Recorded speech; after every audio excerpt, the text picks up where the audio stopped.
Geneviève Desplein vous faire une toute petite intro pour vous dire dans quel cadre on fait cette animation. Et puis après, on laissera le jeu se dérouler comme il a été organisé.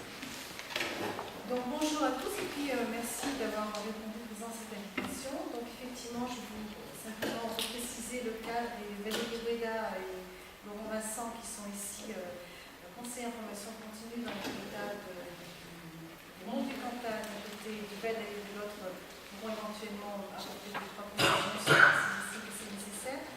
Donc moi je représente donc le rectorat et plus précisément la délégation académique à la formation professionnelle initiale qui a parmi ses champs d'intervention le suivi, je précise rapidement, le suivi de la formation professionnelle continue qui est mise en œuvre notamment en particulier par le réseau des Greta d'Académie.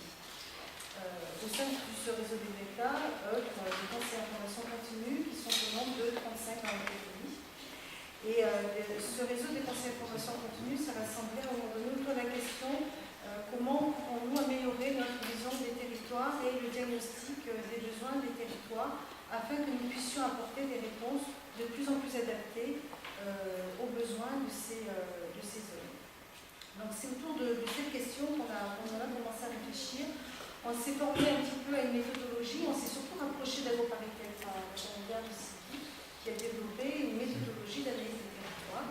C'est ce qu'on vous propose aujourd'hui. Donc je ne vais pas aller plus loin, je vais laisser Sylvie continuer à présenter ça, à moins que Laurent et Valérie c'est une première à l'Académie. Voilà, tout à fait. Là, c'est une première à l'Académie. On est content que ça se passe sur le territoire sans forêt de Brioude. Voilà, c'est vous qui avez effectivement demandé à ce que ce soit sur ce territoire. Voilà, précisément. On avait beaucoup d'acteurs avec lesquels on travaillait des représentations. Et on avait souhaité que ces représentations ne soient plus que des représentations, mais travailler vraiment sur des éléments factuels et avoir des conclusions qui soient basées sur une analyse de différents intervenants et acteurs du territoire. Alors pour compléter effectivement ces travaux-là, il y a un atelier participatif ce soir, mais il y a deux autres ateliers participatifs qui sont organisés comme vous l'avez mentionné pour compléter ces visions globales.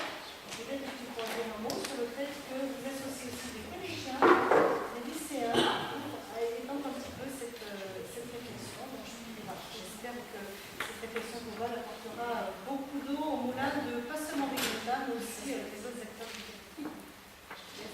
Bon, donc effectivement, AgroParisTech, depuis plusieurs années, on développe une méthodologie de diagnostic partagé et on a mobilisé cette année deux promotions d'étudiants. Donc, des étudiants du master de géographie de l'Université Blaise Pascal, de l'IADT, du master territoire acteur modélisation et les étudiants du master spécialisé d'AgroParisTech qui Actera, donc sur action publique pour le développement durable des territoires et de l'agriculture. Et donc c'est ces deux formations d'élèves. Vous en avez déjà rencontré sur le territoire en novembre et c'est qu'on a organisé qui vont animer cet atelier et j'espère qu'il sera productif et qu'il vous intéressera. On leur laisse la parole. Du coup, merci. On va aussi mobiliser les jeunes puisqu'on a prévu de faire des petits questionnaires pour les élèves de collège et de lycée pour leur demander un peu leur vision du territoire et aussi de la mobilité dans ce territoire.